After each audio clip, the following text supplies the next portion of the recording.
for this great event of the province, honoring great and outstanding volunteers who are doing excellent jobs to make Canada what it is today. So what an honor and privilege to be here. As an immigrant, I know what it means to drum up support. As an immigrant, I know what it means to build a community, because I can comfortably call Halifax here our home, having migrated from Nigeria over 15 years ago. So just trying to give back to this great community for supporting us and for giving hope to us is such a privilege. So I began to drum when I lost my daughter to malaria. So we are drumming to create awareness and bring education about malaria. And my kid, we are committed. I just brought them from school. It's a commitment to sacrifice their lunch time to give back to the community, because it is all about giving back. So how many of you have been to Africa here? If you have been to Africa, can you raise up your hand? Wow, only 2 people. I have a great deal for you right now. You do not need to fly to Africa, because we are bringing Africa right here and right here live for you. So we are the Halifax, we are the Halifax multicultural drummers. We are taking on a one-way flight ticket to Africa. If you don't have your flight ticket, don't worry. Only fasten your seatbelt. By the time we take you to Africa, you will not like to come back to Canada again. Why? Because Africa is the home of culture. Are you ready?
Wow.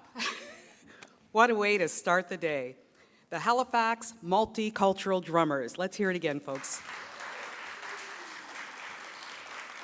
I was down there dancing. I had my hip going and forgot my hip isn't like it used to be, so I had to stop for a minute.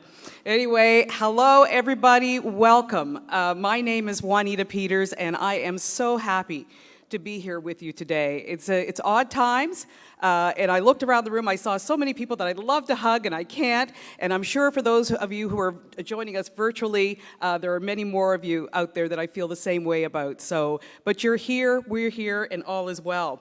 Welcome to the Celebrating Community Spirit Volunteers Award. And as we begin our celebration, I want to acknowledge that we are in Mi'kma'ki, the traditional territory of the Mi'kmaq people.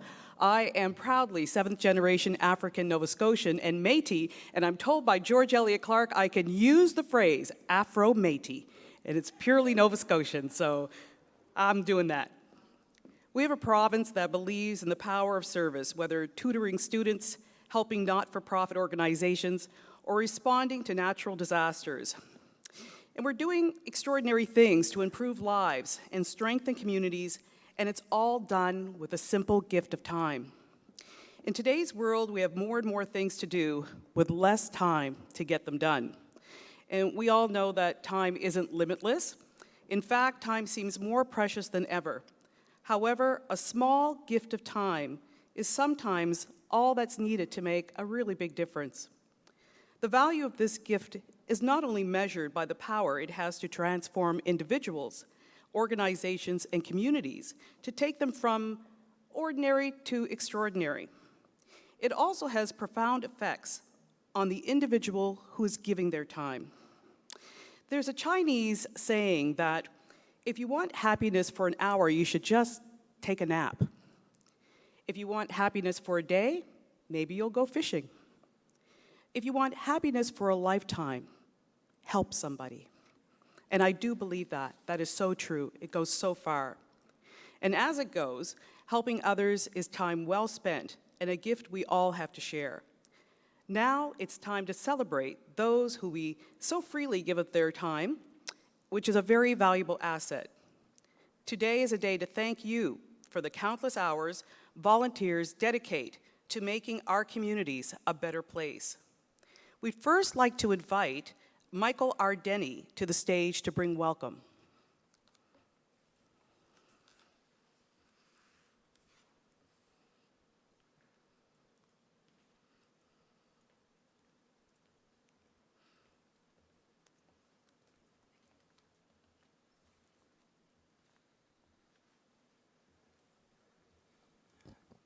Well, Alio, thank you very much for being here. Dalawusini na Michael Ardeni ak dalawi ay sa kani kuna magik aka mi wal no tande soldio bejidayo kiskok atana squijino mugise mudi kiskok aka mi wad mulada tane muldik hulnuituk dalawi demek jibuktuk wala sam kone dek jibuktuk dalawi demek aka mi wad demek mada detail la ankwesa yibugol wigol timni gol nuk na mi wad mla mi gamagi dalawi demek ninen Gespegawagik, Signiktuk, Pictou, Abegwit, Unamagik, Eskigawagik, Sabeganegadik, Hawkesbury. Nami Wadaman, and the Gamoa, Miga, Hulnoegadik, Wala Dandalwi de Megamigamagik is cook. Now, Chili Dart and there's all the Ola let the Marmigo imminent, Nian, Ulnuk. Thank you very much for being here and allowing me to be here and to speak in our language here. I would like to acknowledge the multicultural drummers. You know, we're here with one drum beat, with one sound, my drum and their drums. So I'd like to honor them for being here and sharing their stories that they come from Africa. I honor, with the great Mi'kmaq nation, our 7 traditional districts. We call Gespegawagik, Siganiktuk, Ebigwit, Pictou, Unamagik, Eskigawagik, Subeganegadik, Gespegawit. if I had the English translations for them, it would take away that significance to those 7 traditional districts. From here, from Cape Breton Island, all the way up to the Gaspé region, and everywhere in between, the great Mi'kmaq nation. And we welcome you in this area, this water that we call Jibuktuk. It's this water that we take so much from, the life that it gives us. And today, especially today and these times, we are all treaty people, and I'd like to recognize that water gives us life, and everything that comes from that water also gives us life as people and as treaty people. So, all y'all, thank you for being here. I'm going to sing a song for you guys, and it's called the Mi'kmaq Honor Song. It's kind of like our unofficial national anthem, and the significance of that song. It was created by an elder from the Medibaragiak First Nation in New Brunswick. His name is George Paul. He's a really good friend of mine. And he gave this song to our people. And we use this song in ceremonies. We use that song at powwows. We use that song at our gatherings. So that song has such significance to our people. And I'm going to sing this song in honor of our event here today, of those volunteers and all of you guys here, but especially for my Nigamak down in Digby right now. So I'd like to honor those people.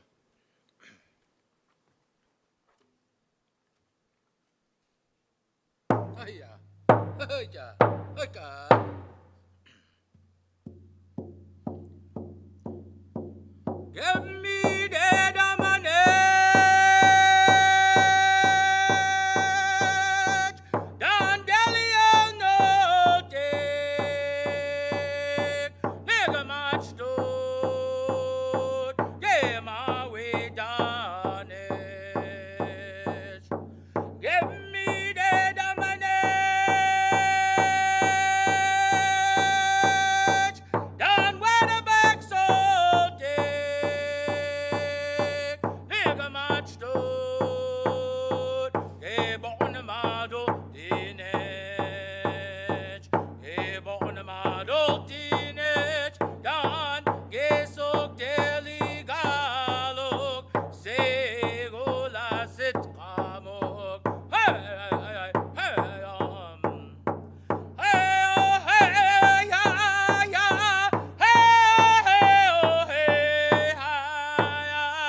Thank you very much.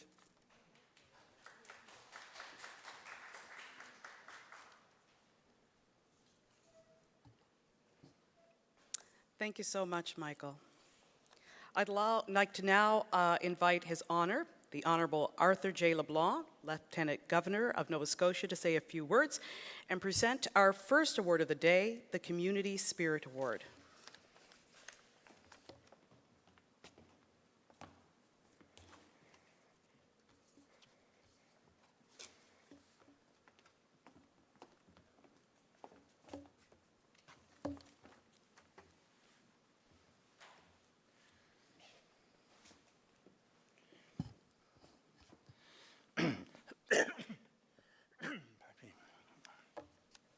Premier McNeil, Minister Levine, distinguished guests, ladies and gentlemen. As the Queen's representative in Nova Scotia, it is indeed a great pleasure to join you today for this ceremony to celebrate community spirit and volunteers in Nova Scotia. En tant que représentant de la Reine en Nouvelle-Écosse, c'est avec grand plaisir que je me joins à vous aujourd'hui pour cette cérémonie destinée à célébrer l'esprit communautaire et les bénévoles de la Nouvelle-Écosse. The past 6 months have been an unprecedented time in Nova Scotia, Canada, and indeed the entire world. Virtually all aspects of our lives were thrown into disarray as our routines were disrupted. However, we learned to do things in a new and unique way as we adapted to what is now the new normal. In Nova Scotia, other tragic events paralleled and overshadowed the pandemic. Unfortunately, these very sad happenings seem to have occurred one after the other, and this province had not experienced anything of that nature in quite some time. Notwithstanding this barrage of tragic events, Nova Scotians demonstrated their resiliency and served to create a sense of unity and solidarity. I was very much amazed to see the many gestures of support through the proud display of our provincial and national flags, and Nova Scotia tartan was emblazoned everywhere. In this period of social distancing and isolation, these gestures have offered comfort to those who needed support and lifted the spirits of all of our citizens. These gestures proclaimed and proved that we are, in fact, Nova Scotia strong. Despite staying the blazes home, a saying that Patsy and I adopted, by the way, Premier, Nova Scotians still found ways to volunteer and support their fellow citizens, and in particular the vulnerable members of our society. I was incredibly impressed to learn of the many innovative ways that were developed to help, and it proved to me that no matter the circumstances, you cannot dampen or stifle Nova Scotia's or Nova Scotians' innate desire to help. This desire to be of assistance has known no bounds. During the early part of the pandemic, after all of the events that Patsy and I normally attend or host were canceled, I called the mayors and the wardens and many of the chiefs of the First Nations communities in Nova Scotia to find how they were doing and coping. These were wonderful conversations, but what singularly struck me during all of these calls was the amazing determination that all of these communities were showing despite uncertainty and difficulties being experienced.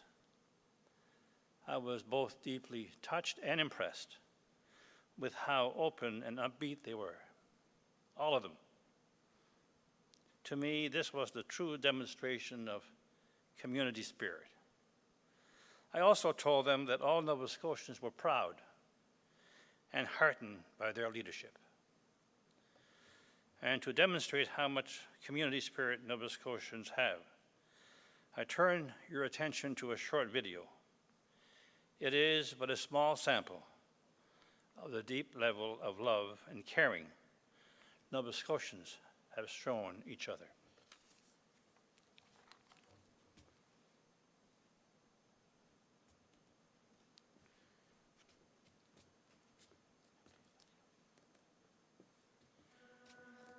Concerns of the growing coronavirus pandemic is our top story tonight. As-tu entendu parler du coronavirus? Canadians all over the world are being asked to return What do you home. think is going to Am happen? I going to lose my job? The Coronavirus. coronavirus pandemic is sweeping the globe. This is scary. Today, effective immediately, I am declaring a provincial state of emergency.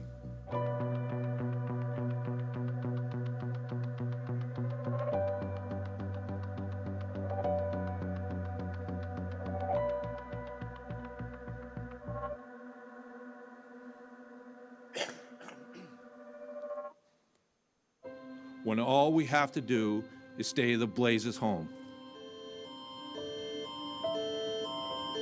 COVID-19 is deadly. Stop the spread now. Stay home. Protect yourself and others.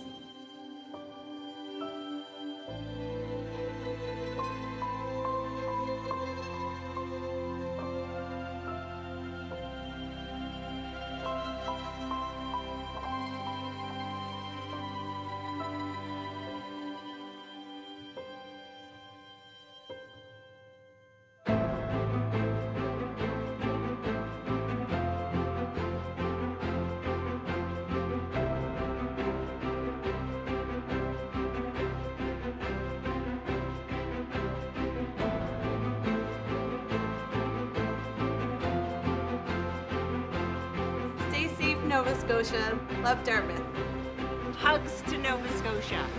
Stay strong, Nova Scotia.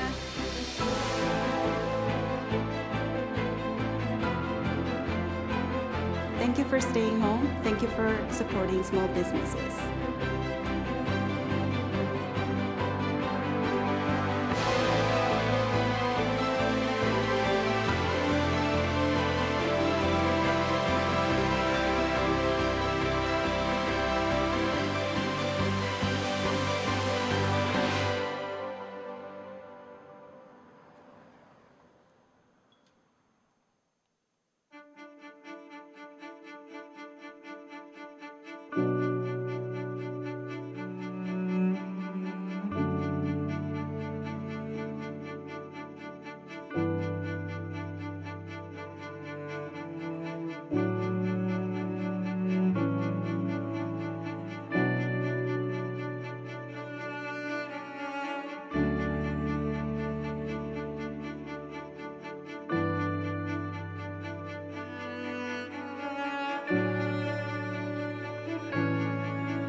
By acting together, having a strong positive sense of community, and knowing that by doing these things we're actually caring for each other, we will get through this.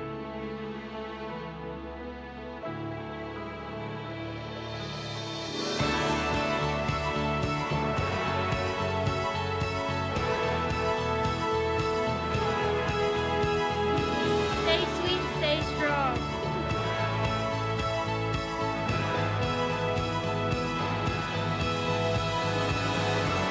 it really feels good to be able to help wherever we can.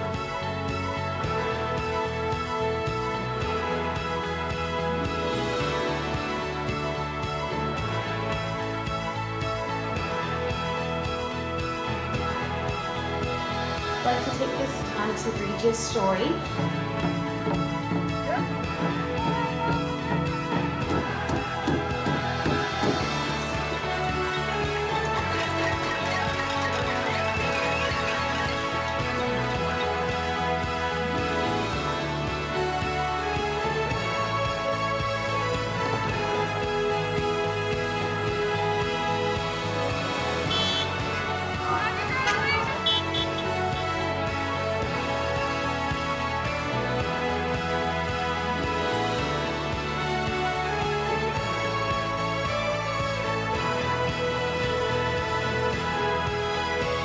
And when this is past, may we say that love spread more quickly than any virus ever could.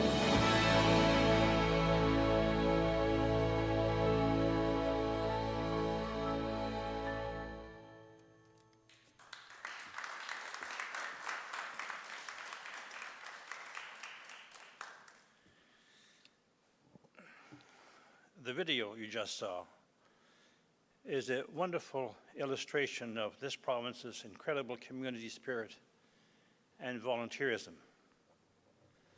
I believe it is important that we acknowledge and celebrate this powerful community spirit during what has been a difficult period. As such, I am pleased to announce the creation of a plaque that recognizes each community and its residents for their contributions during the 2020 pandemic. Avant de dévoiler la plaque, j'aimerais terminer en offrant mes remerciements sincères et mes meilleurs vœux aux personnes et aux localités de la province auxquelles nous rendons hommage aujourd'hui. Vos efforts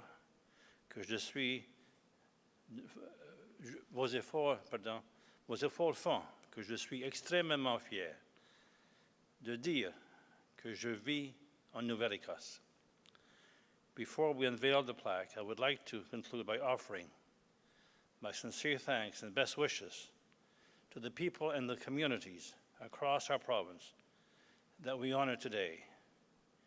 Your efforts make me extremely proud to say I live in Nova Scotia. It is now my pleasure to call to the stage Mayor Pam Moon, President of the Nova Scotia Federation of Municipalities.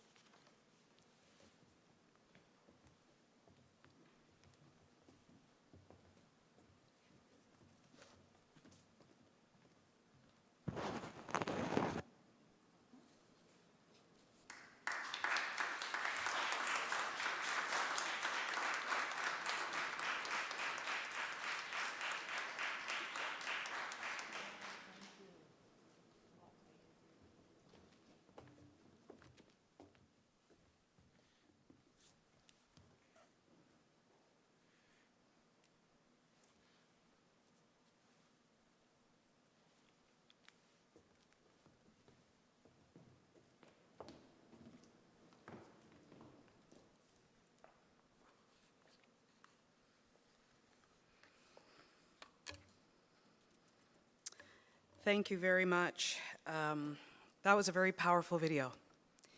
And I have to say, this is not scripted, but I have to say it. I've never been so proud to say that I'm Nova Scotian as I have this year. We have taken on a lot, and we have come through it beautifully, and it's all because of you and the way that we've worked together. So thank you.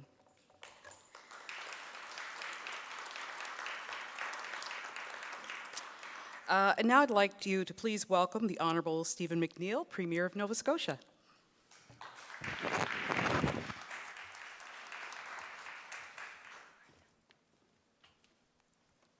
Thank you, Juanita. Good afternoon, everyone. Your Honours, it's always great to see you, Minister Glavine, all the volunteers. This is my last volunteer ceremony. I can tell you, though, it has always been the highlight of every year. And there's lots of things about this job I won't miss, but this is one of the things that I will miss. I can't tell you, part of that is because we celebrate who we are at these events. We embrace the diversity of who we are as a province.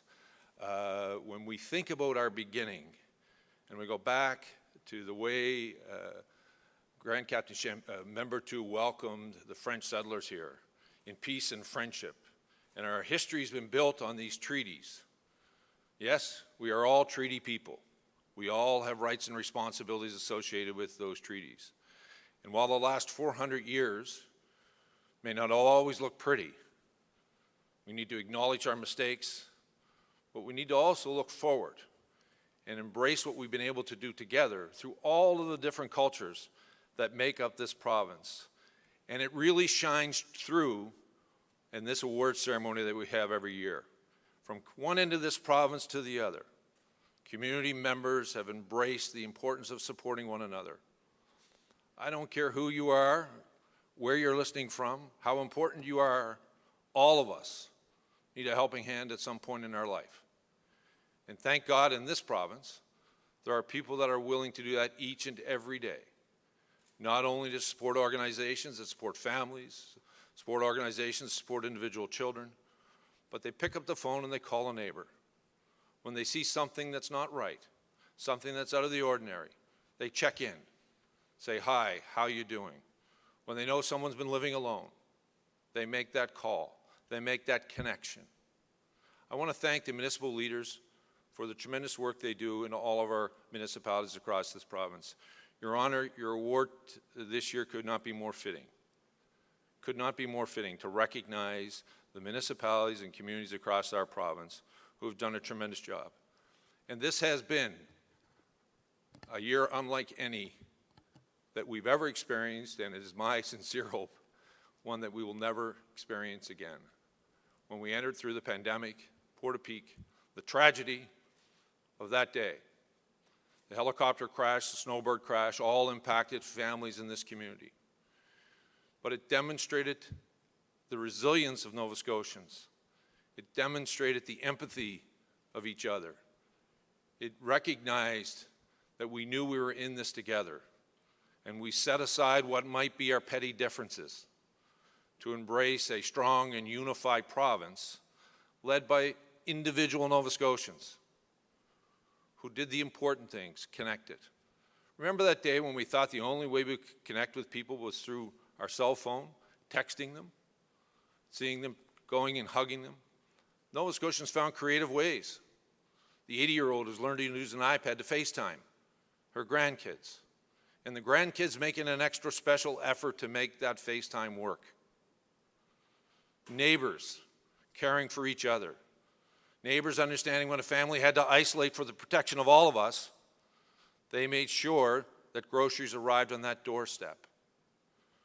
When we saw the issues of Black Lives Matter, we saw our children raise their heads in this province and say, it's not good enough. We can do better. Let's take the energy and the enthusiasm and the connection that we've demonstrated with this virus and deal with some of the systemic issues in our province. Let's embrace this year, as difficult as it has been, and look forward for the good that has come out of it. We've reconnected with one another. Volunteers have demonstrated they're more important today than they've ever been. And the work that you do in community matters. And when you see something that's not right, your voice matters to stand up and say it's wrong. I'm a proud Nova Scotian. I'm a proud Canadian. I've never been more proud to be the Premier of this province than I have been in the last 6 months.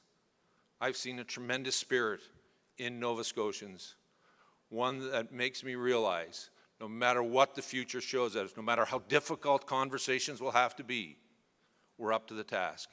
We're up to the challenge. I want to celebrate all the 67 volunteers who have been recognized today, but I also want to say to every Nova Scotian, you may not be on the stage today or being recognized today, but you have played an important part in our collective journey over the last year, and I know together our collective journey going forward will look bright because of your empathy, your caring, your sympathy, and your love for one another. Thank you.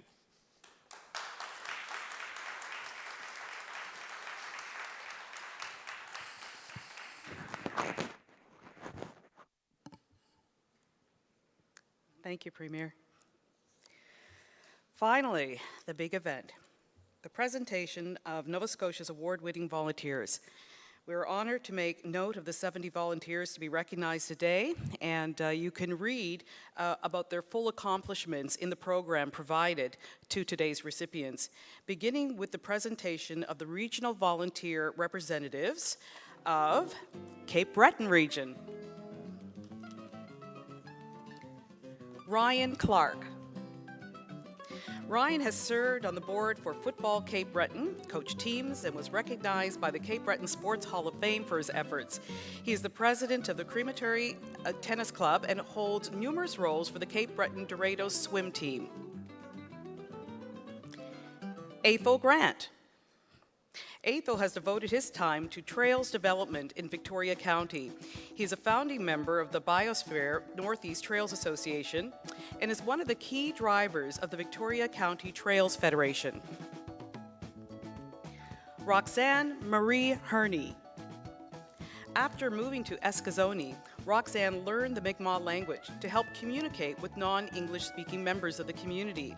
She is a mother of 6 and a foster parent for the past 20 years, welcoming 15 children into her home. She has played a strong role volunteering with the Women's Auxiliary Group. Irene Johnston from the Politek First Nation. A mother of 14 children, Irene extends her care to others as a foster mother within her community and mentors youth. A member of the Politek Board of Education, she opened the first Head Start school and continued to be involved as a kindergarten teacher. Frances Lamey. As president of the Port Hawkesbury Area Evergreen Seniors Club, Frances volunteers for the club's monthly breakfast and the elementary school breakfast program. He was also a member of the Port of Welcome Syrian Refugee Association Committee, a member of the Straight Richmond Seniors Take Action Coalition, and chairman of St. Joseph Parish Cemetery Committee. Christina Perot, Wakugamuk First Nation. Christina Perot is a wife and mother of 3 wonderful children. Christina is always there for the community of Wagmakuk, constantly offering to help without being asked. She takes it upon herself to be very involved when the community suffers a loss. Christina loves to volunteer her time at the Community Church Queen of the World, preparing it for Mass and during the Christmas holidays. Christina makes a big difference in her community, and she never takes credit for anything she does. Wally Power from the Municipality in the County of Inverness. Wally has been executive member of the Straight Area Evergreen Seniors Club and chairperson of the Outside Maintenance. Along with several other committee and board positions, for the past 7 years, he's been involved with the National Threads of Life, an organization that helps families affected by a workplace fatality, injury, or occupational disease. Tessie Pyke. From the Municipality of the County of Richmond, Tessie has contributed thousands of hours over many years, giving back to her community since 1977. She has influenced the lives of countless boys and girls through her involvement with Boy Scouts and Girl Guides Canada, doing program work and demonstrating that volunteering makes a difference. The Rodney Youth Eagle Program at the Wakugamuk First Nation. The Rodney Youth Eagle Program was instituted to promote the adoption of 10 core values amongst the community's youth population: alcohol and drug-free, Mi'kmaq language, cultural values, respect, academics, leadership, integrity, commitment and participation, volunteerism, and having fun. From the Central Region, Arikemi Awigawa. Arikemi founded the CPA Innovation Club and volunteers with HRM Recreation, the Generation 1 Leadership Initiative, and the Nova Scotia Ombudsman Youth Council. He is a true role model in the community. Edwin DeYoung. Edwin's many community initiatives include organizing an annual lobster dinner, distributing wheelchairs within the community, organizing annual Lions Club's Christmas Box program, the Eastern Passage, Cow Bay Lions Club, Benevolent Society, Buffalo Club, and St. Andrew's Church have all benefited from Ed's compassion and time. Dilicat Dilion. Dilicat volunteers his time with many organizations, including the Portland Estates and Hills Resident Association, the Dartmouth General Hospital, the HRM George Dixon Recreation Center, Youth Program, First Lego League Medlife, Nova Multifest, and Cole Harbor High School. Rhonda Frank. Rhonda has shared her experience as a volunteer art teacher for more than 7 years at Porters Lake Elementary School. She founded the Porters Lake Business Improvement District and is actively involved with the Eastern Shore Musquodoboit Community Health Board, the Porters Lake Community Services Association, and the School Advisory Council. Darrell Johnston. Darrell freely shares his corporate expertise, particularly in food service, and has given countless hours to organizations like Bedford United Church, Devour Film Festival, the Mental Health Foundation of Nova Scotia, Strongest Families Institute, Kids Help Phone, and the Children's Wish Foundation. Ed McHugh. Many organizations have benefited from Ed's leadership. He lends his time to the 100 Bedford Men Who Care, the Northwood Healthcare Board, Special Olympics Nova Scotia, the Community Justice Society, and Alzheimer of Nova Scotia, to only name a few. Marilyn Smith. Numerous organizations have benefited from Marilyn's leadership, including East Preston United Baptist Church, Daycare, the Linus Club, just to name a few. Most notably was her leadership to create employment opportunities for community members through her work to build a new community center and oversee restoration work at the Lighthouse. Alex Stapleton. Alex regularly gives his time to help at the Halifax Public Library, Holy Trinity Parish, Dalhousie Supernova Camps, the 2019 Memorial Cup, and We Day Atlantic. From helping younger kids explore their love of science to participating in unique events in his community, Alex demonstrates his commitment and his dedication to volunteerism. Dr. Jen Lu Sun.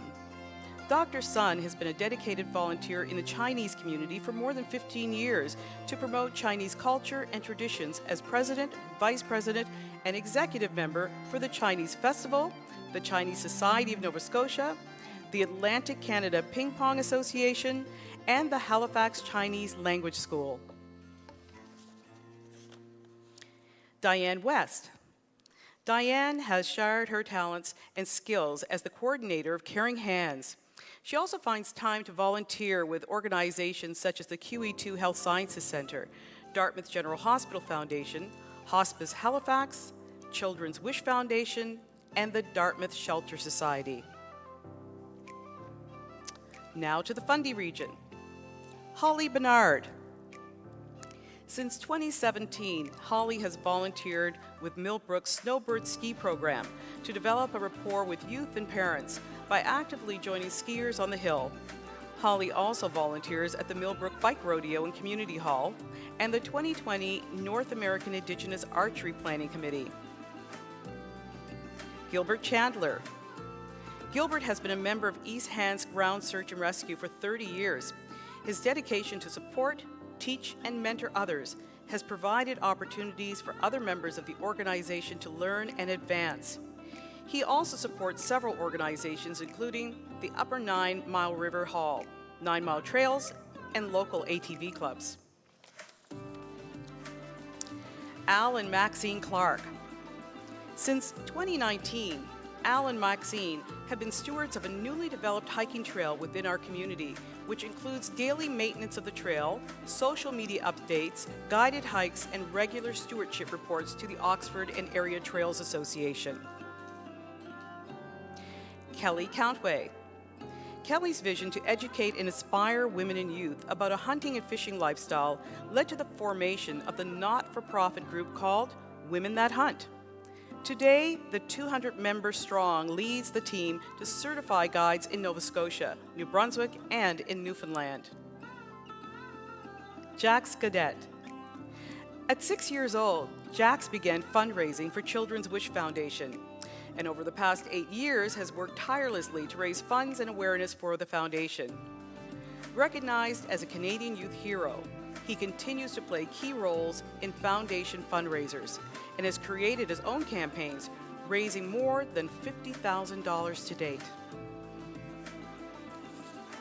Krista MacDonald. Krista is currently Vice President for the Spring Hill and Area Chamber of Commerce, a Director for the Cumberland County Exhibition, and Treasurer for the local Junior B hockey team and the Spring Hill Communities in Bloom Committee. Anna McNutt.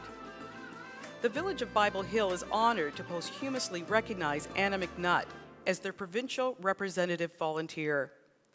Anna was the recipient of the 2019 Golden Long-Term Service Award. This award is presented to residents of Bible Hill who have made contributions to worldwide community volunteer service for a period of 50 years or longer, of which at least 25 years of the volunteer service took place in the village of Bible Hill. During that time, Anna was involved with St. David's Church Ladies Auxiliary and was the honorary marshal for the Canada Day Parade in 2019. Michael Wilson. Michael assists with ARHS Prom and Graduation Walk for Autism, Light the Night, Cumberland YMCA, and many more local fundraisers, including Cross Border, Amherst Valentine's Run and Run for the Sun, and the highlight of the past year was his role as the key speaker for the Relay for Life, an organization he has been committed to for more than 15 years. Glenda Young. In 1990, Glenda joined the executive and became a lifetime member in 2013. In her time with the Legion, she has looked after all special event bookings and organized and catered weddings, funeral receptions, suppers, and birthday parties. She also organizes weekly breakfast bingo cribbage and Chase the Ace events. Into the Highland region. Jim Aucoin. As a retired teacher, Jim has been a volunteer delivering VON Meals on Wheels program in the town of Trenton. Clients comment on how they look forward to Jim coming with not only the meal, but his kind demeanor, bringing comfort to the clients who consider him a friend. Bill Colburn. Fundraising, barbecues, deliveries to the Pictou East Food Bank, church bulletins, and errands are just a few of the things that Bill willingly takes on at the Christ Anglican Church. He was instrumental in soliciting donations and applying for grants to provide the church with a defibrillator, an elevator, and hall repairs. Shirley DeCoste. Shirley has dedicated countless hours to the rejuvenation of the Monsignor Donnelly Hall and is involved in fundraising, grant writing, event planning, and food preparations. She also helps individuals and families plan personal events and helps students, seniors, with writing grant applications for housing, school, and health. Cynthia Denny. Cynthia has worked hard to encourage female youth to participate in community sports. She dedicates her time to a coaching course and now uses those skills to be an effective influence to promote self-care, teamwork, and self-esteem. Jacqueline Lavoie. Jacqueline regularly volunteers at the Pictou Food Bank, belongs to the Pictou Library Knitting Club, and quietly working behind the scenes for the Pictou Lobster Carnival. She also provides her time to the World Day of Prayer Committee and coordinates Rosary Prayer at Shiretown and Oddfellows Nursing Home. Donna Lewis. Since Donna's retirement in 2001, she's been providing childcare for families in need. To date, she has been actively involved with 28 families and entrusted to care for over 40 children of all different ages. She also lends her time to the Canso Library Resource Center, the Star of the Sea Parish, and the Digby Community Garden. Betty Lou Scott. Betty Lou is described as the driving force behind the Salt Springs 4-H Club and also volunteers with St. Luke's United Church, the Angus Association, and the Upper Mount Tom Cemetery. She is also the first recipient to receive the Atlantic Women of Agriculture Award during the Atlantic Farm Women's Conference in 2017. Brenda MacDonald. Brenda spends much of her time improving the health and well-being of the people of Antigonish, volunteering with TOPS Nova Scotia 2948 for more than 24 years, the Special Olympics, the Antigonish Junior Bulldogs, Walmart IWK Car Show, the Heart and Stroke Foundation, Big Bike, and the 2019 Nova Scotia 55 Plus Games. Gordie Macintosh. Gordie has worked with the Town of Westville Social Committee since its inception in 2015 and has been instrumental in organizing concerts in Acadia Park to raise funds for various community groups. Gordie also lends a hand at the Winter Jamboree Pancake Breakfast and assists with many functions held at the Holy Name Church. Lewis Macintosh. Lewis has dedicated almost 40 years to volunteering. He has brought his skill set to King's United Church, was Grand Marshal at the Sherbrooke Village Old-Fashioned Christmas Parade, and auctioneer at St. Mary's River Days. He has also organized Canada Day celebrations, assisted with the St. Martha's Hospital Health Day raffle. Robert O'Brien. As a member of the Mulgrave Volunteer Fire Department, Robert has trained as a medical first responder and has been the trained officer for the last 3 years. Robert was also a member of the Strait Area Mutual Aid Ground and Search and Rescue for 8 years and a volunteer member of the Archery Club for 10 years. Mick O'Neill. Mick has helped to welcome many new Canadians to New Glasgow and Pictou County for more than 10 years. As chair of the Multicultural Fusion Festival, he has helped the event grow to welcome 800 visitors to experience music, dance, sport, and food from all over the world. Off to the South Shore region. Patricia Bates. Pat is a lay reader for Shoreham Village Seniors Complex Church Services, organizer of Remembrance Day services, Christmas services, a facilitator of the Celebrations of Life, and oversees a resident program named Spiritual Hour. Bill and Sarah Chidiak. The Chidiaks donate hundreds of treat bags each year for the Santa Claus tree and support many other town events. Bill volunteers as a coach for the senior boys soccer team, and both Bill and Sarah volunteer to drive students to various sporting events. Beth Ann Gorham. In addition to coaching baseball and hockey, Beth Ann has played a large part to ensure opportunities are brought to the area for player development.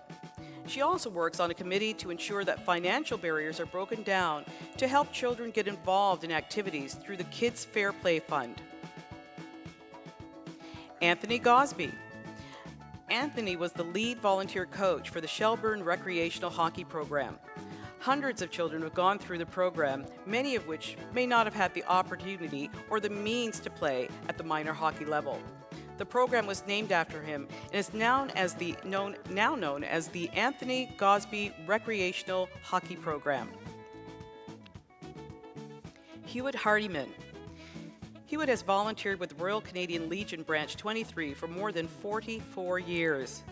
He has served 2 terms as president, 1 as past president, chaired over 6 in-house committees, and has been the recipient of the Branch 23 President's Cup for Legionnaire of the Year Award. Val Herder. Val founded the community volunteer group Talking Trees to commemorate the town's centennial year. Val has forged key relationships which have supported this initiative, and to date, 112 trees have been planted. John Higbee. As treasurer of the Yarmouth County Minor Hockey Association, John oversees all team budgets and spending. For the past 16 years, he's also been a member of the board of directors for Parents Places Family Resource Center, offering infant, children, and caregiver planning. Andrew and Natasha Hiltz. Andrew and Natasha have coached a variety of sports, including basketball, soccer, cross country, track and field at the elementary, junior, and senior high levels, as well as community-based teams. They spend a great deal of time organizing practices, games, and drives to support the teams, and more importantly, so that the kids can be there to participate. Brenda Lawrence. Brenda has been a volunteer on the boards of the Queens County Food Bank, Queens County Crime Prevention Association, Hillsview Aces Auxiliary Cadets, and Queens Recreational Boating Association. She is also a volunteer with the United Church Women and Royal Canadian Legion Ladies Auxiliary, and a facilitator with South Shore Restorative Justice, and a Restorative Justice volunteer. John MacDonald. John volunteered in many student extracurriculars, most notably coaching, debating, and Reach for the Top program, while he was a staff member at the Parkview Education Center. He's been an effective leader as president of the Bridgewater Interchurch Council and chair of the Bridgewater and Area Refugee Committee. Robert McLeod. Robert has created and organized an annual spring fundraiser for the IWK Children's Hospital for the past 9 years to raise more than $74,000. Rob also serves as a local volunteer firefighter, is treasurer of the Eelbrook and District Fire Department, and provides fire prevention education as part of several community events. Corey and Slonwhite, Natasha Rodenheiser. Region of Queens Municipality, Natasha and Corey organize and execute the refundable bottle drive, with all proceeds going directly to the Greenfield Elementary School. North Queens Community Schools Spartan softball and volleyball teams also benefit from their support for their team transportation and fundraising through the canteen services. Peter Simpson. As an extension of his firefighting and first responder career, Peter is president of the executive committee of the Day Spring and District Fire Department and a member of the board of the Nova Scotia Firefighters Benevolent Fund. Peter also advocated for the placement of a memorial monument and interpretive signage at Hillside Cemetery. Laura Stoddard. Laura is a volunteer with the Western Counties Regional Library, where she helps to set up the branch for the Toddle and Tumble program for babies and preschoolers, including snacks, crafts, and the inevitable cleanup. Laura also pitches in with selling the tickets for other fundraisers for the Shelburne Association supporting inclusion. To the Valley region, Louis Benedict. Louis has been giving of his time for more than 50 years. He's been the chairperson of the Port Williams Village Commission and the past chief of the Port Williams Volunteer Fire Department. Louis is a strong advocate of the village and a champion for the needs of the residents, and a strong supporter of volunteer organizations within his community and in Kings County. Marlene Biggs. During her 40 years of volunteering in her community, Marlene has been an active volunteer for the Walbrook United Baptist Church Finance Committee and Social Committee. When not helping with the church, Marlene can be found volunteering at the Wolfville Food Bank. Alan Kress. Since 1993, Alan has volunteered at Annapolis County Ground Search and Rescue. He is also a Level 1 trained firefighter with the Annapolis Royal Volunteer Fire Department and an on-call 24/7 for the last 11 years. He has also provided time to the 4-H program that provides youth with the courage to explore their head, heart, health, and hands. Amanda Francis. Amanda is a proud community member of Bluescap First Nation as the band administrator for the past 10 years. Amanda is always the first person to show up at the community event and the last person to leave. She is a valued neighbor, friend, and role model for the future of Indigenous leaders. Carol Harding. Carol is a dedicated member of the board for the Admiral Digby Museum and helps with many of the historical activities, along with the many of their social events, including Celebration of Hope for the Heritage, She also volunteers for the Society for the Friends of Ferals to assist with rescuing and fundraising for the cause. Emily Legrand. Emily convened the Climate Action Circles in Wolfville. These meetings, at which more than 50 residents now come together, work on projects related to climate action in areas such as endangered forests, food security, and energy emissions. Janine Mallet. Janine has been a dedicated member of the Lions Club for 25 years as chair of the annual Special Needs Christmas Party, chair of the Drug Awareness Program for schools, and secretary of the Board of Directors. She also supports people living with cancer by driving them to medical appointments and helping with their house cleaning. Sean Mazarol. Sean has held volunteer roles in community sport organizations, service organizations, schools, his church, and with the town of Berwick. He is an engaged volunteer with the Berwick Baptist Church, where he sits on the finance committee, assists with the care of the building, and works with community outreach. Nancy Price. Nancy's passion for health and fitness has inspired projects such as Indoor Walking Club, exercise class for people with diabetes, and the school's first after-school program. Her achievements also include chairing the SAC through consolidation and being part of the steering committees for a new school and the Bridgetown Sports Hub. Effie Smith. Effie has played a vital role in the Hants County Exhibition Crafts Committee since the early 1990s as committee chair. She also volunteered her time to teach elementary school children sewing basics and was essential in creating 79 quilts that were donated to local senior citizens' homes.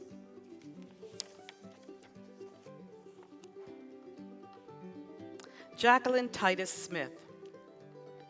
Since 2010, Jackie has been a key member of the Annapolis Digby Christmas Daddies Fund, overseeing the finances and ensuring the day's events run smoothly. Other organizations who have benefited from Jackie's time include the Digby Area Health Services Charitable Foundation, the Digby Trinity Anglican Church, Digby Care 25, Digby Regional High School Advisory Council, Relay for Life, and Girl Guides of Canada. Tina Ullman. Tina has been involved in the scouting and guiding movement for 30 years. Coaching the Middleton District Soccer has been one of Tina's passions, where she's taken an executive position, recruiting and organizing of volunteer coaches and equipment. Harlan Wood. For 21 years, Harlan has been a volunteer with the Kentville Police Service. He started as an auxiliary officer and along the way became the CPL, acting as liaison between the department and the volunteer auxiliary officers. In the last 3 years, he has also planned a large motorcycle event in the town of Kentville, which draws thousands of people to the town.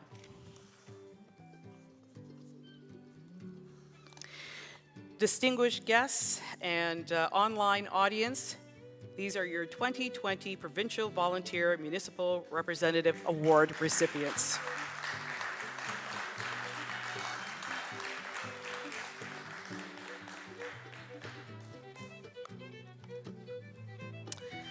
Our next awards recognize families and youth in our community.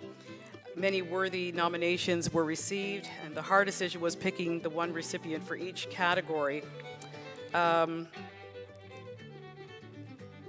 So representing the many regions and cultures who poured over the nominations and reference letters, this year's judging committee included the following people: Mary Susan Black, Dolly Mapuri, Jennifer Moore, Josh Nicholas, and Riel Simone Williams. And we want to thank these folks too for their time in selecting these awards. It's not easy. It's a very, very, very difficult thing to do.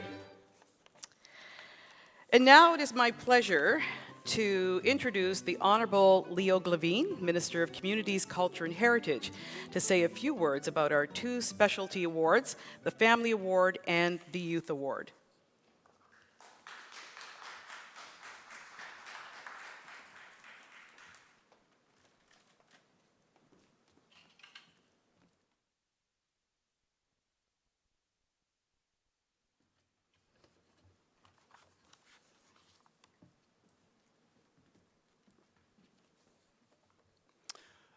Thank you, Juanita. Didn't Juanita do a great job introducing them all?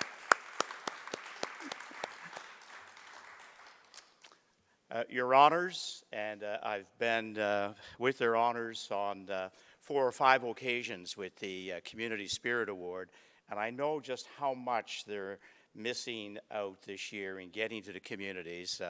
I was with them in such places as Tancook Island, Burlington on the North Mountain in the Valley, Port Williams, Timberley, and what a great time it is indeed. And to Premier McNeil, I think he, hit it right on at the heart of what volunteerism means to our communities across the province, and especially during COVID time. So, ladies and gentlemen, and to those watching at home, it's indeed an honor to announce this year's Provincial Volunteer Specialty Awards. Volunteers help strengthen and build our communities, whether it be through mentoring, teaching, coaching, or other important acts of kindness, regardless of their age. And I love that regardless of their age. And I have a little personal note here. When my 90-year-old mother-in-law found us being away for a couple of weeks, we signed her up for Meals on Wheels. And on that first day, when the lady from Meals on Wheels arrived, it was a 93-year-old driving her car, Jocelyn Trites, and after that, my mother-in-law said, "No, it can't be. I'll make do while family is away." So that's it. Regardless of age, people can lend that wonderful hand. But youth are our future leaders of our society with their fresh ideas, enthusiasm, and curiosity. And it is through them that positive change and love for our communities begin. And that's why I'm happy to announce that this year's Youth Volunteer Award goes to Laura Isaacs from New Germany.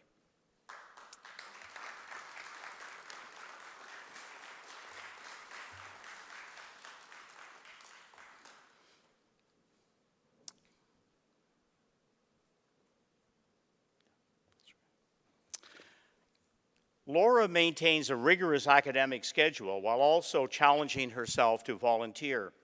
She stands out for her selflessness, positive attitude, and work ethic in helping others.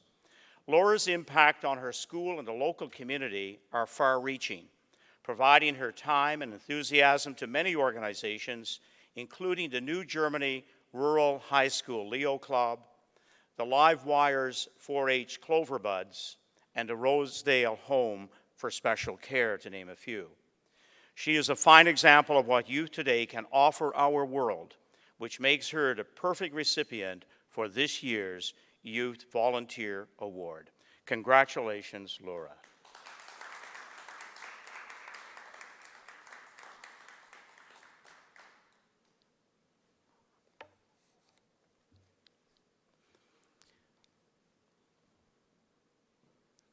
Families are the building blocks of our communities. They may come in different social, cultural, and economic sizes, but our families contribute to the emotional health and well-being of others, especially when they volunteer together. And that is why I am happy to announce that this year's Family Volunteer Award goes to the Hudson family from Cherry Brook.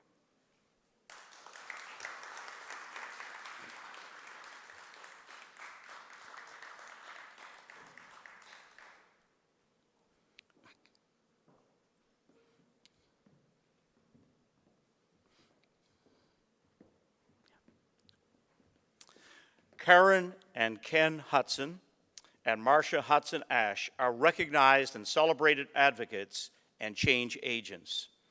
They are at the forefront of implementing leadership and mentorship programs, as well as trailblazers in the areas of education, cultural awareness, and self-identity. Together as a family, they have dedicated countless hours to their community as leaders in numerous organizations, including the Black Educators Association, the Preston Area Housing Fund, the Southeastern Community Health Board, and Cole Harbour Place. Karen, Ken, and Marcia are committed to the well-being and success of others. They lead with their hearts while looking for nothing in return, which make them the perfect recipients of this year's Family Volunteer Award. Congratulations, Hudson family.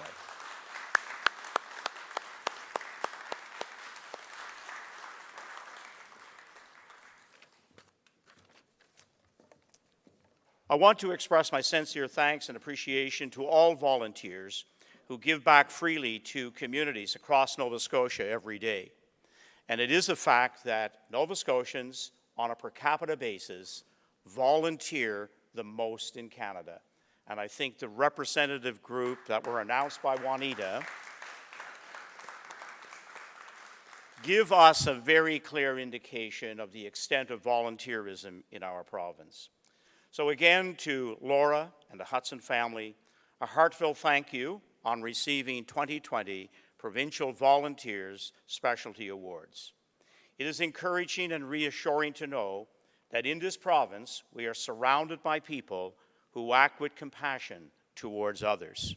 As the Premier said, and I'd like to reiterate, during time of COVID in particular, the heroes and champions in our communities were really so often our next door neighbor, those who checked in to see how are your children doing? How is your mother or father in the nursing home doing? Do you need me to pick up groceries today when we go to town? That's who stood out. Those were the true volunteers over the past number of months. You embody the very best of what Nova Scotia has to offer. Thank you.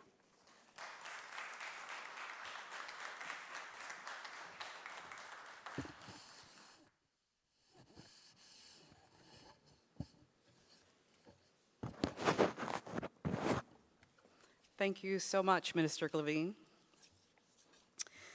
And now, a surprise introduction. Known throughout the floral industry and beyond for his quality workmanship, local florist, entertainer, and TV personality, Neville McKay is here with us today. In addition to owning and operating Halifax's cutting-edge floral and retail gift shop, My Mother's Bloomers, he's taken the stage across Canada and beyond, artfully telling the story he's designed, and his floral arrangements are celebrated all around the world, by celebrities and heads of state, including Rod Stewart, Glenn Close, Sir Elton John, Paul McCartney, and members of the royal family, and as an accredited floral judge for the World Flower Council. Today, he's here to design for you all. Please welcome Mr. Neville McKay.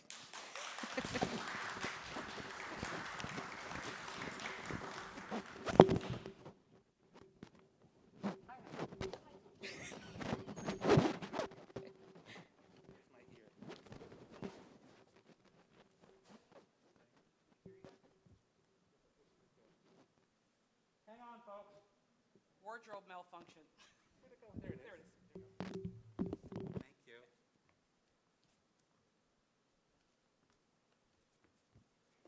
See a mask on the floor. Okay. Cool.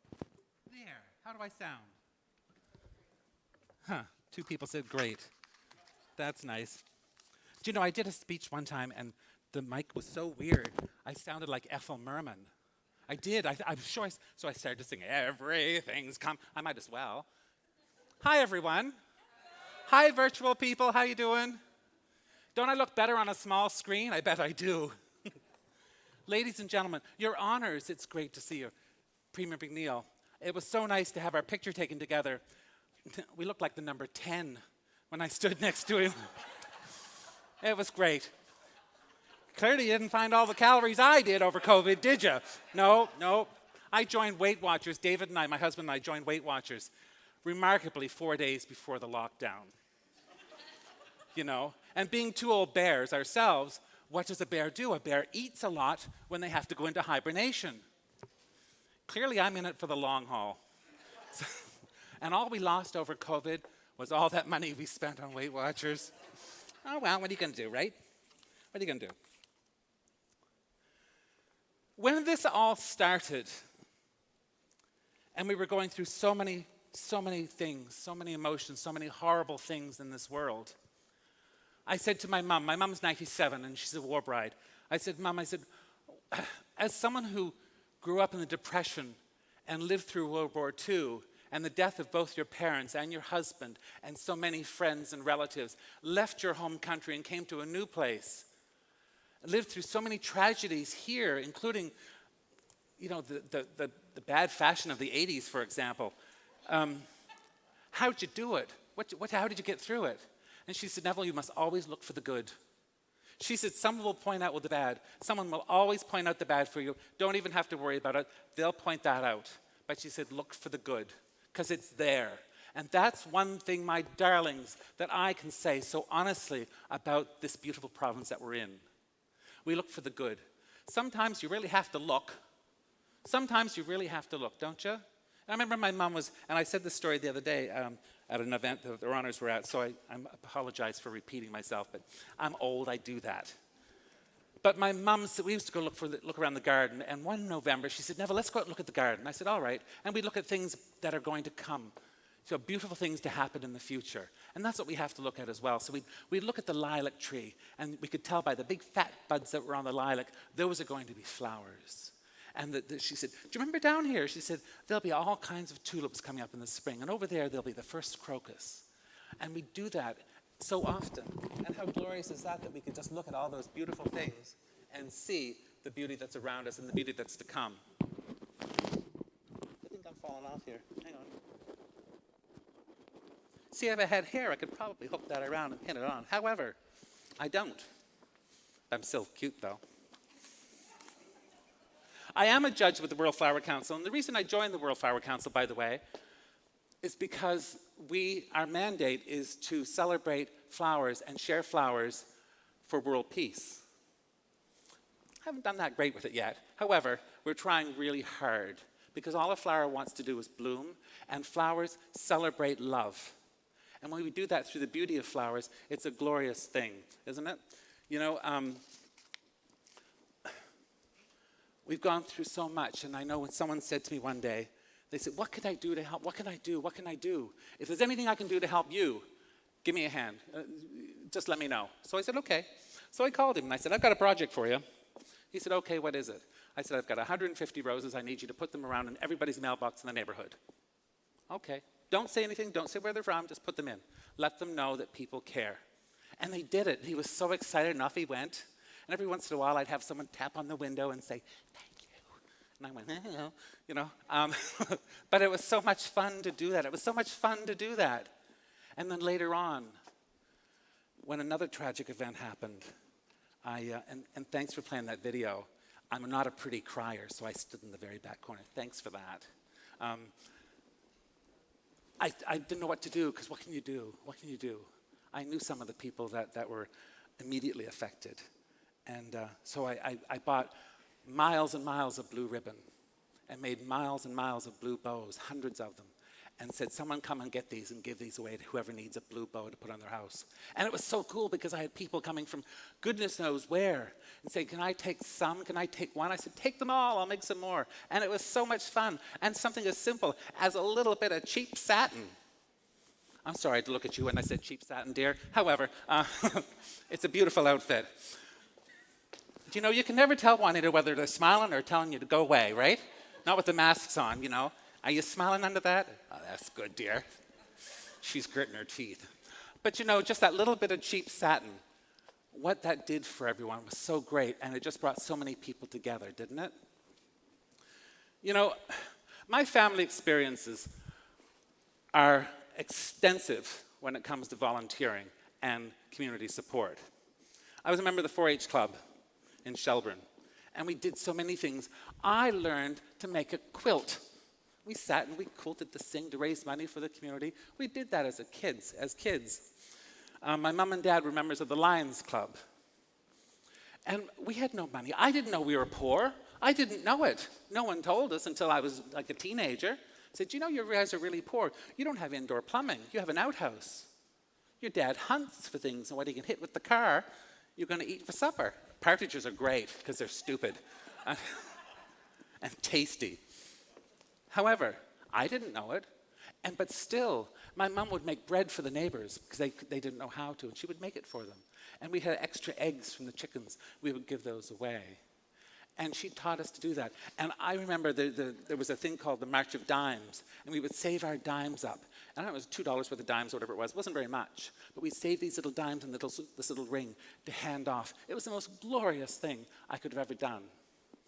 And I asked my mom about that. I said, you know, we gave so much away. I said, we really didn't have anything to give. Oh, she said, Neville, we always have something to give. There's always something. Because we can. We can.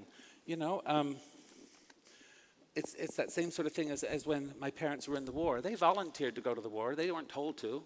They volunteered. And I said, what possessed you to do that? She said, because people needed our help. And I asked her that. I said, what possessed you to up sticks and go to war and join the army? It certainly wasn't the uniform. She said, no, it wasn't. It was dreadful. But she said, you know, and it was just something you did. And she said, that's just something you did, and left it at that. And I thought, how interesting. Because here in Nova Scotia, you can ask countless people, why do you do what you do? Why did you give what you give? Why do you volunteer over there? Because you do what you do.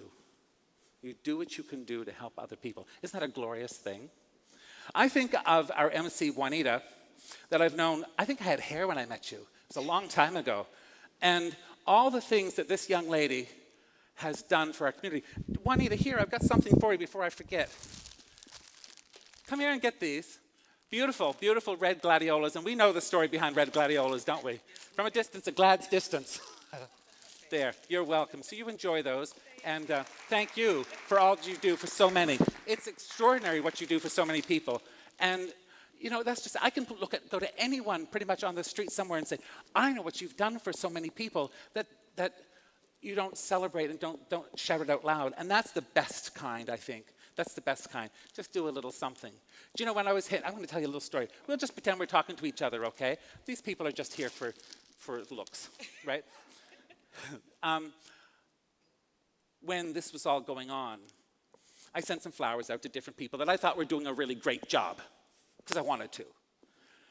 And then someone caught wind of that and called me and she said, I'm going to send you some money. Thank you. I thought our conversation was over then, but it wasn't. She said, I'm going to send you some money so that you can do more and send those out just to strangers that are doing something nice. Isn't that the coolest thing? That was the coolest thing, you know? So she sent me a few $100s, and I matched that money because, you know, I'm not going to make money off that, and sent them out to all these people randomly. Didn't put a card on them, so when they called and said, who are they from, just an anonymous person to say thank you. That's really cool, and that, my darlings, that's what Nova Scotia is all about. So, yeah, you're welcome. You're welcome.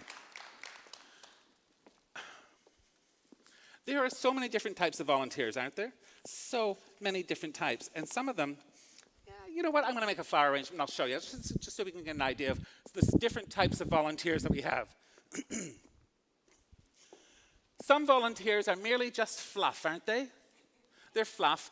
They're good, but they're fluff. I'm not going to say it. There's this fluff, like this beautiful hydrangea. Seems a bit much, but it's just a bunch of fluffy flowers. Very pretty. But in with that fluffy, which is important, we have people that will go anywhere and do anything. These little stems of multi-stem flowers, multi-bloom flowers, these little Solomino dianthus, they'll go anywhere and do whatever they have to do to help out. Doesn't matter. You can stick me over in the back. It's okay. We also have classic beauties. So many of the people that won awards today are classic beauties that will do everything whenever they need it, and they're right there year-round. And this beautiful rose does that, and that's just part of what they are. There are people, like this young lady in the front, that their potential is just starting. Look at the buds on that flower. They're just starting. And I can't wait to see what you're going to do. It's going to be extraordinary when I see some of the youth that are doing some incredible things at this end of the country. It's humbling, it's awe-inspiring, and it's exhausting to see what they're doing. You know, and good for you, honey. Good for you all, honeys. Good for you all. And that's what this lily does because, you know, ooh, that's going to be gorgeous when it blooms. It's gorgeous now. It's gorgeous now. Look what it's done. So you just put that right in there as well. There are volunteers like this stem of flowers, this is Ulstramaria, that like to stay in groups. So families that do things together are really important because they stay in their little group and do what they need to do to help the rest. And they're part of our community. There are also people that are kind of fake. Well, it's true, but we know who they are when they come around. They're just fake. They just want the free ticket. You know, that's all. But put them to work. Put them to work. You want to get in for a free ticket? You go right ahead. There you go. All right. And then there are daisies. We all work with some daisies. Daisies, they're just daisies. They're just daisies. They're just nothing much. You're not going to say, oh my gosh, look at that daisy. Isn't it glorious? Because you're not. You're not. And there's a lot of volunteers that we don't say, oh, look what they did. They certainly put that cutlery down very nicely. Good for you. But it's important because that's what they did to make the rest of the meal look great. We've all worked with carnations. Excuse me. We all work with carnations. Carnations are like this today. They're like this tomorrow. They're like this next week. And then they're dead. And that's what carnations do. And we have many volunteers that do that. Don't expect any more from a carnation than that, because that's what you're going to get. And some volunteers don't expect any more, don't ask for any more, don't ask for any less, because what you're going to get is what you're going to get. And that's fine. You just know where to put them so that you'll get the best out of them whilst you can. And there are people as well, like this sunflower, that are seasonal. Seasonal. All of a sudden, it's exhibition time. Poof, all come the volunteers. Look at them. What happened to you before when I needed you?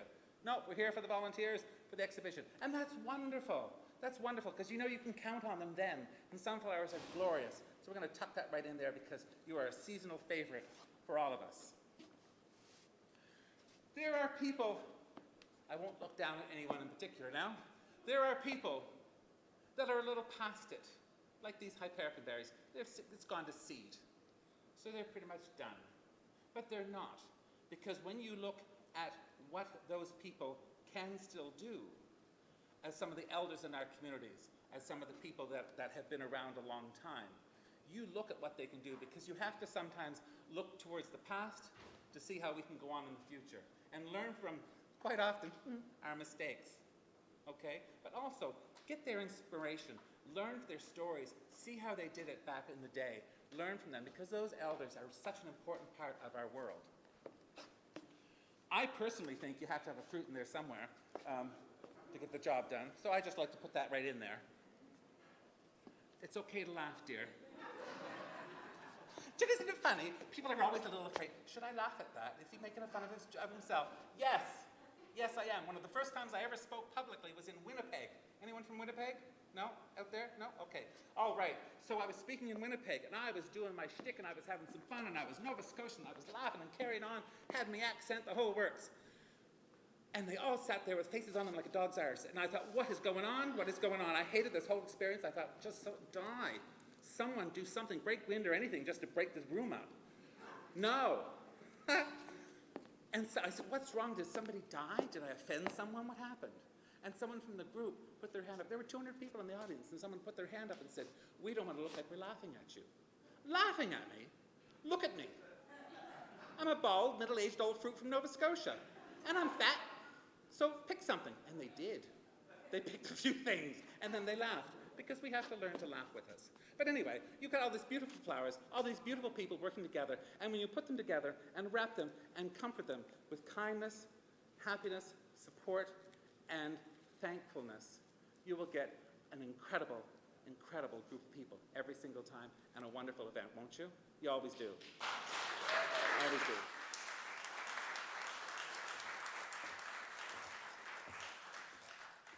I wrote all these notes because I thought, well, I've got so many things to say, and I've got 10 minutes. Do you know, it's important to say thank you to everyone, isn't it?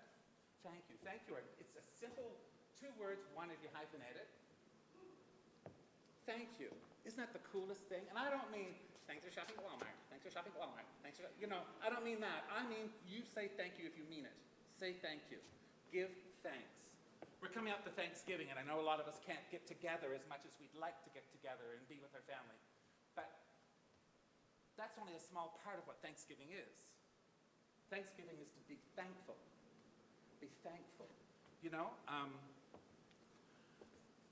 I've done a fair bit of philanthropy stuff, a fair bit of volunteering.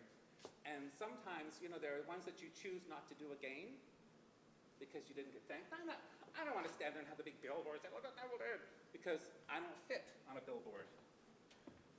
That was funny too, dear. It's okay. She's so worried. No, I know you're not.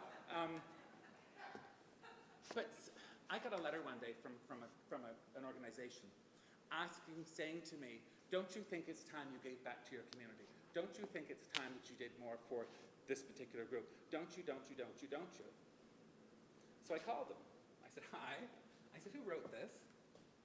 Oh, we have people that write it for us. And I said, do you know, last year I rattled off what I gave them last year for this particular group. Oh, I don't know if that was enough, we thought. Oh, yeah. Okay, we'll see if nothing now is enough. Because now I'll do it somewhere else. I've done that twice. Because every little bit helps. Every little bit helps. Sometimes I've had people say, I'm so sorry that's just a little bit when they come in to buy $15 or $20 worth of flowers. I'm so sorry it's just a small amount. My darling, every little bit helps. Some of my best clients buy one little flower. One flower once a month. And my best clients aren't the ones that buy $1,000 and just you have to pretty much dust the floor before they walk across it. They mean nothing to me. It's the little guys. And that's what's so wonderful about Nova Scotia and the folks that we are celebrating today. All the little things. When I heard about the little church lady that did some stuff around, and there's a little restaurant in Digby, I believe it is, that has all volunteers at this restaurant. And all the money goes back to the community. How cool is that? How cool is that? And when I look at what people do for the Lions Club, and the 4-H clubs, the IOD, and all those different people, and they just do it because that's what you do. That's what you do. You're thankful for what you have, and you let others reap the benefits of your thankfulness. And that's what I want to say mostly, is just thank you. Thank you. Thank you for what you've done. Don't ever stop. Don't ever stop. And if you have a bad experience doing something, like all of us have, screw them. Do something else. Do something else, because that good should never, ever be squashed. Never, ever be squashed. It's like doing, being on stage or being in the theater or that sort of stuff. You quite often turn down by so many things or turn off by so many things. Don't let that stuff ever turn you off, because there's so much good, especially in this part of the country. I mean, I've traveled around the world. I really have. I'm like an old dog. I always go somewhere. I said to someone one day, and only Canadians get this, I said, do you remember the littlest hobo? You know, the dog that went around different parts of the country? Yeah. I said, I'm like him, but I'm like the biggest homo. Do the same thing. But you just spread happiness. You liked that, didn't you? But you spread happiness and joy wherever you can. And this is something, wherever I go, it doesn't matter if I'm in Pearl, Mississippi, or Manchester, England. And I say where I'm from. I don't say Canada. I say I'm from Nova Scotia. Oh my gosh. How fortunate are you? It must be one of those beautiful places on the planet to live. And you know what it is? We've got our bumps and our scars and our mishaps and our terrible things that have happened and that continue to go on, that need to be fixed. But like an old car, it's still going strong and it gets you there, right? And we are doing what we can to make the world a bit better place. So ladies and gentlemen, boys and girls, and everyone in between, thank you. Thank you for all that you do and all that you continue to do. And we're celebrating community and spirit and volunteers. Thank you.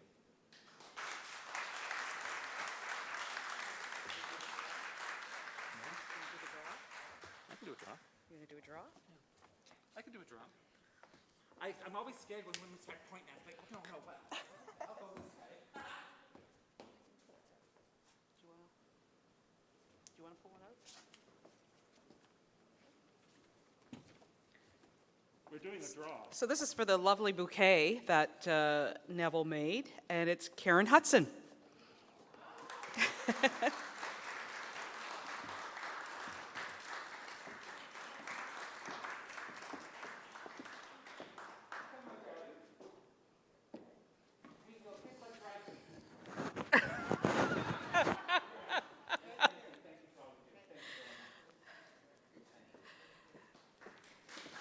Thank you so much, Neville. And Neville's too much. I've actually been the benefit of many of Neville's random deliveries of flowers over the years, and there's never been a moment, Neville, where I have not appreciated it beyond words. You know, when something arrives for no reason, you know, that really means something. So thank you.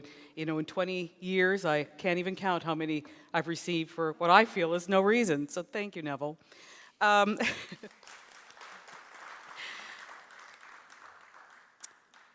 now I'd like to welcome back Premier McNeil with a special announcement for a new award for the volunteers of our province.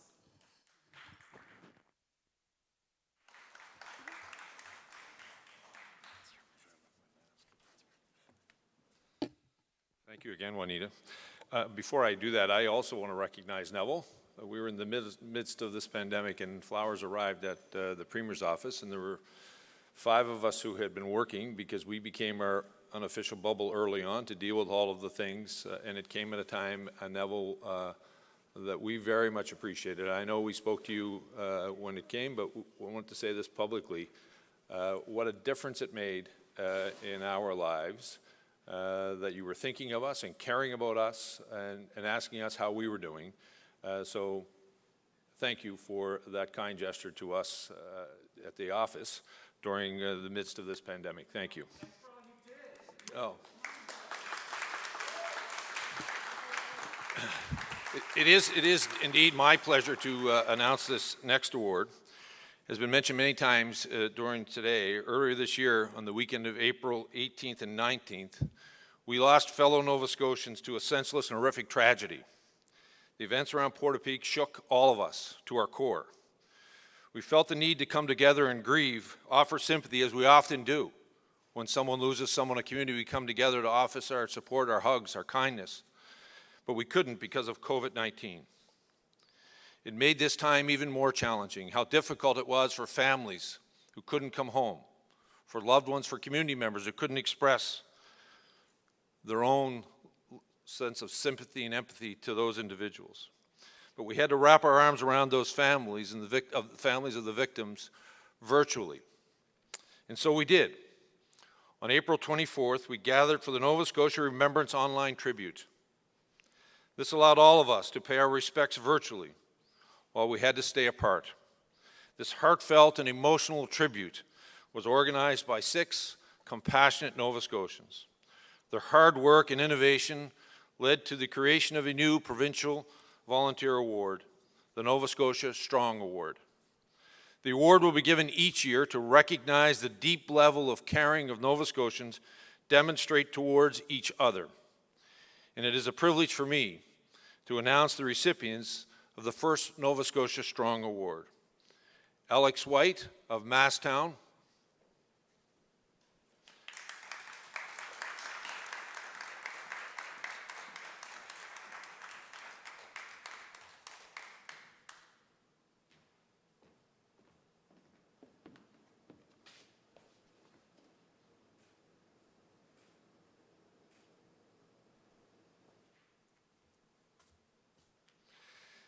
Alex is the only recipient that is with us today, but we also are honoring Tiff Ward from Economy, Tori Finney from Bass River, Matt Turcatin from Cole Harbour, Jonathan Torrens from Colchester County, and Sylvia Burns, formerly of Bedford, who now lives in Toronto.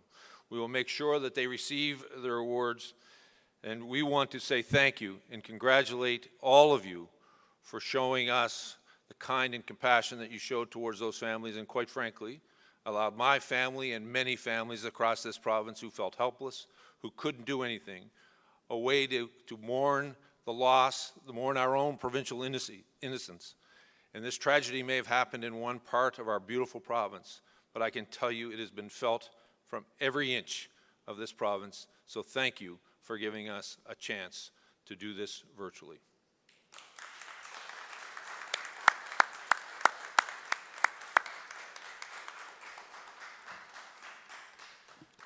Like many events, it took others to, like many of the things that we do, it takes all kinds to make sure this happens, and this online tribute was no different. So I'd like to recognize the following individuals who worked behind the scenes. Case Vanderhook, Vangie Beals, Bobby Latte, Mary Teed, Eric Michaud, and David Savoy. On behalf of the province of Nova Scotia, thank you and congratulations. We owe you all a tremendous amount of thanks for organizing this Nova Scotia Remembrance online tribute. I also want to take a moment to acknowledge Joy Laking, who is the creator of those signographs that have served as this year's Nova Scotia Strong. It's beautiful. Joy is a professional artist from Bass River who has been working in Nova Scotia since 1972. She had a solo exhibition at the Art Gallery of Nova Scotia, as well as many exhibits nationally and internationally. Thank you, Joy. Every year, Nova Scotia Strong Award will be the curation of a local artist from the same region as the recipients.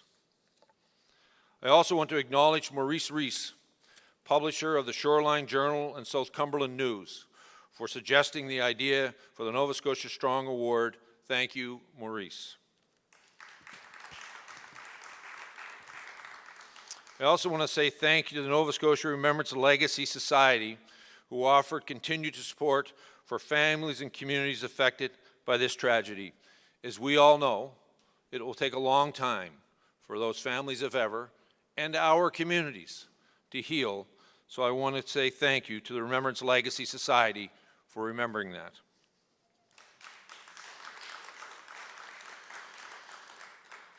To the families of the victims of the Pyke tragedy, our hearts are still with you. We do have no understanding of the depth of your pain and loss, but we want you to know that you will continue and are always in our thoughts and in our prayers. And to all Nova Scotians, thank you for your kindness you continue to show to each other. Kindness matters. We are Nova Scotia Strong. Thank you and be safe.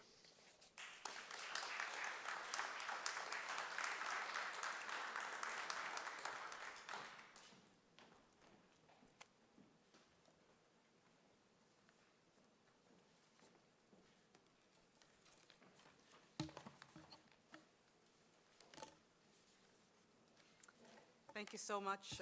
Thank you so much, Premier McNeil. And I'm honored to be here for your last award ceremony. Before we conclude today, we have another artist to share with you. I'm excited to introduce you to Jamila.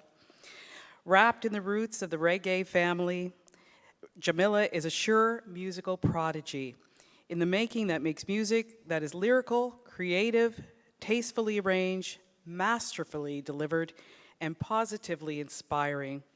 She's currently working on her debut album and has electrifying singles including Reggae Soul, Black Women, and Free the Babylon. She has wowed audience in Switzerland and Italy, Canada and Jamaica with her solo performances, and she is determined to keep spreading her musical gifts every chance she gets. Please welcome Jamila.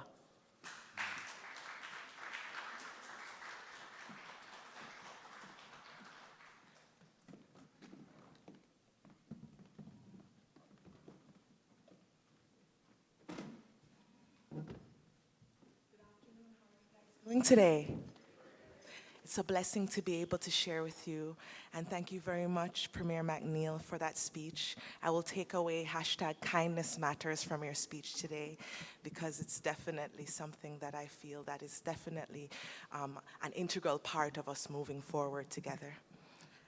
My name is Jamila Smith, and I'm an immigrant. I moved here maybe 4 years ago, and I just have some brief words and thoughts to share with you today about the Black Lives Matter movement, the racial crisis that we're going through today, and how volunteerism plays a major part in moving us forward. In recent months, our world has witnessed hundreds of thousands gathering to support the Black Lives Movement in response to the heinous police killings of George Floyd, Breonna Taylor, and many others. They're demanding racial justice and sweeping changes to a system that is inherently flawed. Let's take a closer look at the issue from a bird's eye perspective. Modern day society, the matter of racism is not just a case of a few bad apples, but recent snapshots into everyday stories of Black lives prove that the entire orchard is infected. I will explore the current state of this orchard and ask meaningful questions like, how did we get here? And how can we move forward with volunteerism at the helm? What is the current state of affairs? Well, we're in a race crisis. The humanizing institution of shadow slavery that has plagued the Black and brown communities of the world manifests itself today as higher incarceration rates, heinous police brutality like those we've experienced this year, extreme economic disparity, academic inequality, labor inequality, and even the more subtle and often overlooked microaggressions. Inside Black and brown communities, it manifests itself as serious issues such as colorism and trends such as bleaching. This is no longer a black and white issue.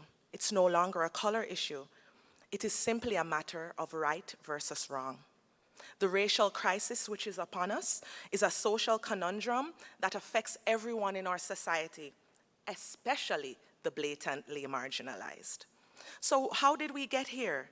There's a structure to all the systemic abuses of power in the world, and racism is no different. The deep system of cultural disadvantages that face Black and brown people all over the world were built on hundreds of years of need for cheap labor by colonial powers of the day. This is the root of the problem in our orchard. Modern economy, especially in the Americas, were built on the backs of people who worked for free or for cheap. Black oppression, through restrictive laws called Black codes, were embedded into society and embedded into our minds in order to restrict the freedom of Black lives. In so doing, they could maintain the availability of cheap labor after the abolition of slavery. These codes limited Black progress, limited Black ambition, and consequently caused an entire race of people to become disadvantaged and desperate for survival. The culture of oppression that resulted from this is therefore a direct consequence of slavery, and it has become so deeply woven into the way we live now that we are still struggling to find an answer for it. How should we address it with volunteerism? In order to fix this crisis, we have to be willing to change voluntarily, inside, individually, and outside as we reach out to help those around us. On the inside, we must be willing to get uncomfortable. And this is especially important for those among us who belong to the groups that are, the prevailing powers in society, Are you white? Are you rich? Are you male, It's important for us to look at the privileges that we have based on how we were, socialized, how we acquired these privileges. We must expand our vision and take responsibility for our own understanding of the issue. And only then will it reflect in our behaviors and in our attitudes. These internal changes call for a more solid and a more honest assessment of our lives and of the lives of those around us, so that we can see humanity in every member of our global community. Be open to learn. Be open to change. Be open to share. We must recognize that we are all complicit in contributing to this crisis through our actions or through our silence. And so it is our personal responsibility to reset our minds, and that is the first thing you can do. Political correctness over the years, as necessary as it is to the functioning of society, has helped to breed a sort of covert hypocrisy that protects the comforts of the privileged. We must strip away these veils, their lies. In more practical terms, volunteering in your community, helping and sharing, can help us to connect with those at a grassroots level. Freely sharing our time, our energy, and our skills through community service can build stronger communities and make a difference in the lives of those who are disadvantaged, or even meeting up with persons from different backgrounds and cultures so you can collaborate on programs and tear down those invisible lines of separation that usually separate the ethnic groups. The positive impacts of volunteerism on our community, if we actively practice it, are immeasurable. And today, this award ceremony is a clear example of that. It is the very beginning of personal change, volunteerism is, and it is also the driving force that connects us with others in a positive way. Ultimately, the aim for us all should be to develop a culture that allows a balance between our different personality types and backgrounds so that we can avoid a repeat of the kind of imbalance that brought us here in the first place. Let's crack some of life's hardest issues together. After all, the whole is merely a sum of its parts. Thank you.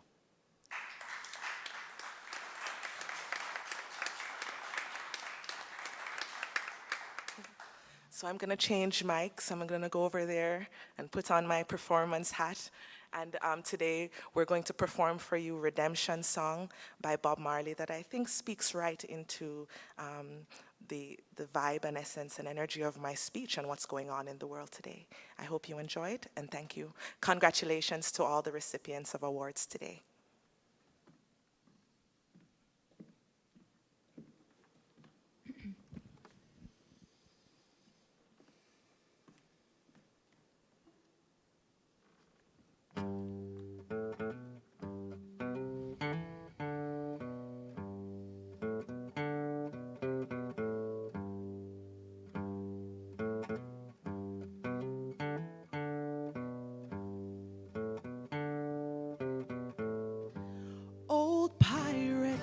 Yes, they rabbi sold I to the merchant ships. Minutes after they took I from the bottomless pit, but my hand was made strong by the hand of the Almighty. We forward in this generation triumphantly. Won't you help me sing these songs of freedom? 'Cause all I ever had are my redemption songs. Emancipate yourself from mental slavery. None but ourselves can free our minds. Have no fear for atomic energy, 'cause none of them can stop the time. How long shall they kill our prophets while we stand aside and look? They say it's just a part of it. We've got to fulfill the book. Won't you help me sing these songs of freedom? 'Cause all I ever had are my redemption songs. My redemption song.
songs of freedom, 'cause all I ever had are my redemption songs, oh my redemption songs,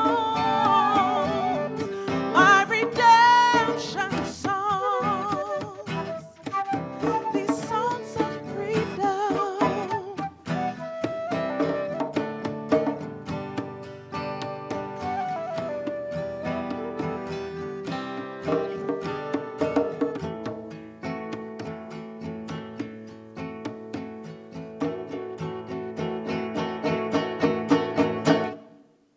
Thank you very much.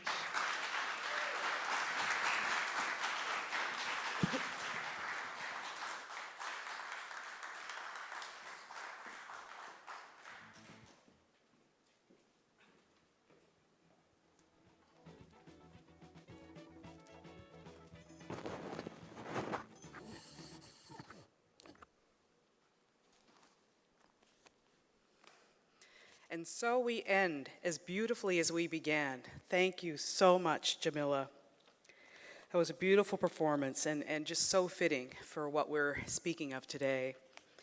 I want to thank all our dignitaries as well for being with us here today. And we appreciate everything that you do and value everything that you do in this space and in this province. To our volunteers, for some people volunteering is just about giving something here or there, but I know for most volunteers, it's just who you are, and we really appreciate that. We believe the most powerful force of change in our world is individual. When people use their talents and skills to take action and support causes they care about, we can build a stronger, more just and equitable world. Your enthusiasm and your commitment has left an indelible impact for the good on your communities, and we thank you for that. I hope that everyone here today has been inspired by the people that they've heard about in our communities, and that you acknowledge those people in your communities. And I just want to say, if you know somebody who's doing something really special in your community, and it doesn't have to be really big, it can be a small thing, please remember to thank them yourselves individually, because you may never get the chance to do it. It's too late to thank them once they've left either our province or this world. So always take that opportunity to do it. I want to say thank you for having me as your MC today. It's always been a pleasure. Thank you to those of you online as well who are joining us, and thank you for everyone who came in person.